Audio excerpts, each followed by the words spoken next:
श्री स्वामी समर्थ. जय जय स्वामी समर्थ. अवधूत चिंतन श्री गुरुदेव दत्त. श्री स्वामी समर्थ. नमस्कार, मी प्रतिभा तुमच्या सर्वांचं स्वागत करते आपल्या नवीन एका व्हिडिओमध्ये. आजचा दिवस तुम्हाला आनंदाचा, आरोग्यदायी जाओ हीच मी स्वामीचरणी प्रार्थना करते आणि आजच्या आपल्या व्हिडिओला सुरुवात करते. तर आज मी तुम्हाला एक सुंदर कथा सांगणार आहे. एक श्रीमंत व्यक्ती मंदिरात महादेवाच्या दर्शनासाठी येतो. त्याच्याकडे गाडी, चांगले कपडे घातलेले असतात आणि पायामध्ये खूप छान असे महाग बूट असतात. तो मंदिराच्या जवळ जेव्हा येतो तेव्हा त्याला असं ऐकण्यात येते की मंदिरामध्ये जास्त प्रमाणात चोरी होते, म्हणजे चपला, बूट वगैरे चोरून नेतात असं त्याला ऐकायला येतं. आता तो बुटाकडे बघते, कारण त्याचे बूट खूप महाग होते. तो विचार करते की आता मी हे बूट कोणाकडे ठेवू. जर हे माझे बूट चोरी गेले तर आणि मंदिरात तर मी बूट घालून जाऊ शकत नाही. हा विचार करत असताना त्याला एक समोर भिकारी दिसते. तो हळूहळू त्या भिकाऱ्याकडे जाते. त्या भिकाऱ्याला म्हणते की हे माझे महागडे बूट आहेत, जर मी हे दुसऱ्या ठिकाणी ठेवले तर हे चोरी जातील, तर हे बूट तुम्ही तुमच्याकडे ठेवा. मी दर्शन करून आल्यावर ते बूट माझे मी परत घेईन. असा तो त्या भिकाऱ्याला बोलतो आणि ते बूट त्याच्या जवळ ठेवून देतो. तो मंदिरात दर्शनासाठी जातो. मंदिरात दर्शनाला गेल्यानंतर जेव्हा तो पूजापाठ करते, प्रार्थना करते, तेव्हा त्याच्या मनामध्ये हा फक्त एकच विचार असतो की हे परमेश्वरा, तू सर्वांना सारखं का बनवलं नाहीस? कोणाकडे एवढी महागडी गाडी आहे, कपडे आहेत, महागडे बूट आहेत, तर कोणाकडे 2 वेळचं जेवण सुद्धा नाही. तर हे प्रभू, तू सर्वांना सारखं का बनवलं नाहीस? हा विचार त्याच्या मनामध्ये सतत येत होता. पूजापाठ झाल्यानंतर तो व्यक्ती, श्रीमंत व्यक्ती जेव्हा खाली येतो मंदिराच्या, तेव्हा तो त्या भिकाऱ्याला बघतो, पण तो भिकारी तिथं नसतो.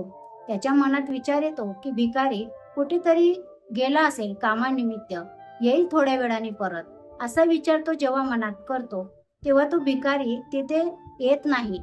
तो श्रीमंत व्यक्ती 1 तास 2 तास त्याची वाट बघत उभा राहतो. बराच वेळ निघून जातो तरी तो भिकारी तिथं परत येत नाही. त्याच्या मनात विचार आला की तो माझे महागडे बूट घेऊन गेला असेल, असा तो विचार करतो आणि विचार करत करत तसाच अनवाणी पायाने चालत निघतो आणि विचार करतो की समोर दुकान असेल तर मी चप्पल विकत घेईल किंवा बूट विकत घेईल. या विचाराने तो रस्त्याने चालतो. चालत असताना समोर त्याला एक चपलाईचं दुकान दिसते. दुकानामध्ये तो जातो तेव्हा चप्पल बघता बघता त्याची नजर त्या बुटाकडे जाते.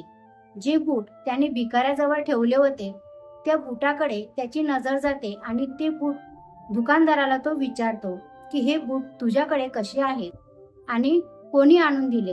तेव्हा तो दुकानदार घाबरतो आणि म्हणतो, नाही साहेब, हे बूट खूप जुने आहेत, असा तो बोलतो. जेव्हा तो श्रीमंत व्यक्ती दुकानदाराला थोड्या मोठ्या आवाजाने विचारते तेव्हा तो त्याला सांगतो की हे बूट माझ्याकडे एक भिकारी घेऊन आलेला आणि त्याने ते बूट मला 500 रुपयाला विकले, असा तो त्या श्रीमंत व्यक्तीला सांगतो.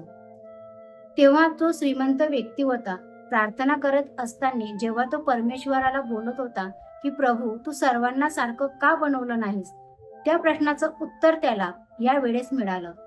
कारण प्रत्येकाच्या कर्माचे फळ प्रत्येकाला वेगळं मिळत असते.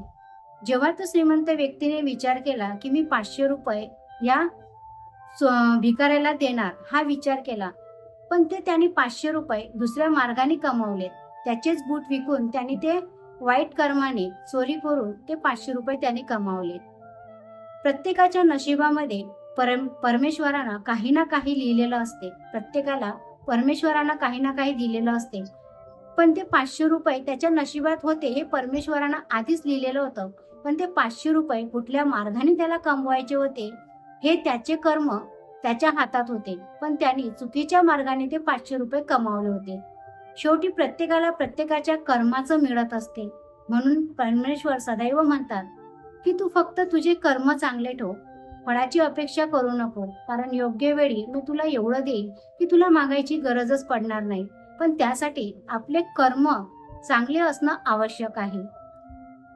तर ही छोटीशी कथा आहे. तुम्हाला कशी वाटली नक्कीच मला कमेंट करून सांगा. आपल्या चॅनलला सबस्क्राईब, लाईक आणि शेअर करा. श्री स्वामी समर्थ.